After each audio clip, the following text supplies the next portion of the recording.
Okay, anytime. Okay. Hi, I'm Ainsley Ogden, and I'm here with David Gallo.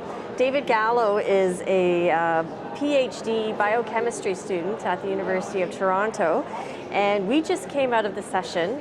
Is a PhD really a waste of time?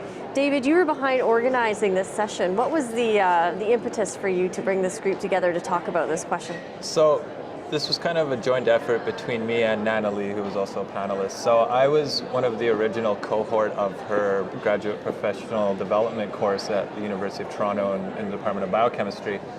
And so there was 10 of us who went through this course. And so at the end, we noticed next year that there was this call for panels to be presented here. So she approached me and said, do you want to help me put together a panel for this? And would you like to be the first author? And so it was kind of almost a training thing for me and a bit of a mentoring process. So we kind of both tag teamed and put it together. So I wrote the proposals and she kind of helped put together the individuals on the panel. So it was more of a learning experience for me. Yeah. So this article that was in The Economist a few years ago that kind of had this provocative question about, PhDs, whether it's worthwhile to pursue or whether we're, how do they frame it, making it obsolete, I guess, or before they're generated. Was that behind this panel and really wanting to address some of the controversy that was stirred up by that article in The Economist? So we had written the proposal and put it all together before, and then actually this came from our old chair of the department, Reinhard Reinemer, who thought that this would be a very provocative title, and this kind of the tone of that article is very grim, right? It doesn't make it sound like a PhD is worthwhile at all, but I think that's coming from a jaded grad student who probably couldn't find a job who wrote that article. Yeah. I don't know for sure, but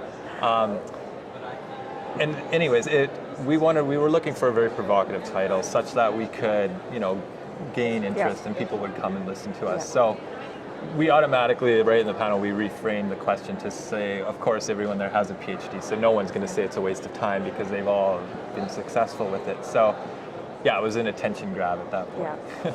So I think one of the messages that really came through was, yes, it's definitely worthwhile, and that there are people sitting on the panel who were very pleased to see that the number of PhD graduates that are being produced in Canada has been steadily on the increase over the past several decades. Can you maybe explain to us why PhDs play such an important role in Canadian society? Well, I think in the past, the role of the PhD, obviously in the 70s and 80s, was to strictly, streamline into a tenure track position.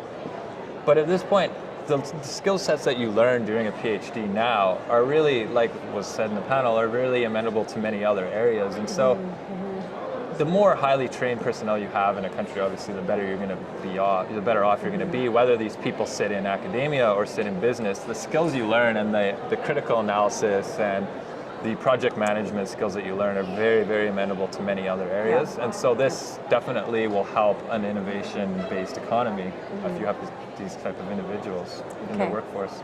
So one of the statistics that came up was about 10 to 15% of PhD students will enter a career in academia. Do you think that has implications for how we're training PhDs to be prepared for perhaps careers outside of academia? Do we need any sort of restructuring or reconsideration of that sort of a statistic within our, say, advanced education policies? Coming from my standpoint as a grad student, yes, I would say we do. Like I said, this system was set up as a streamlined to tenure track, and most of the training we get is basically like publish, write grant, get money, do work, publish. So it's a very cyclic process like that. But now it's quite apparent that we're all not going to get a job as a professor. So yes, we do need to restructure a little bit how the PhD is administered, I feel.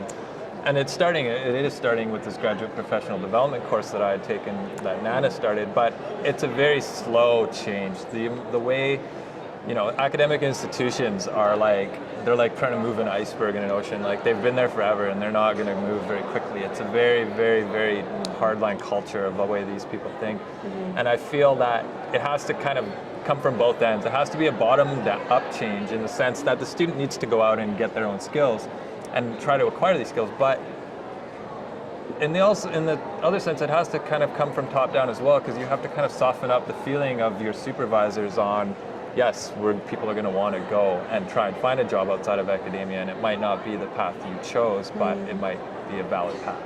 Yeah. The Canadian Science Policy Conference started about 5 years ago by a group of graduate students who basically saw the need for this dialogue to be happening across Canada. So as a consequence, graduate students have played a very important role in carrying out this event and in its success. And it really has become the place for science policy conversations to happen at a national level in Canada. So a lot of graduate students are here today, and I'm just wondering what advice you might have for them in navigating their studies, their PhD studies, and transitioning from their studies into a career. Well, I would say network is very important, right? So I think Ivan had brought it up in our panel. It's you have to kind of reverse engineer yourself. So understand what you want in the end. Don't blindly, if you don't want a job that requires a PhD, then don't do a PhD, right? So, but if you're already into it, then you kind of have to navigate through the PhD with an end point in mind. Because if you don't have that end point in mind, you can get lost, buried into the piles of research and work and kind of not get to the end point. So have a goal, have somewhere you want to be, and then talk to the people who have done this in your field and network with them. Go for lunch, go for coffee, go for breakfast, do whatever, and find out exactly what they had done to get to where they need to go. And I feel like that is the best way to learn of how to get somewhere. But you kind of need an end point in mind. It's hard to just vaguely go around and, feel your way out. It's very you need to know where you're going. So. Good advice. Thank you, David. Thank you for your time and for your efforts in pulling together such a terrific panel this afternoon. And we're coming to you from the Canadian Science Policy Conference in Toronto. Thanks, Ainsley. Thank you.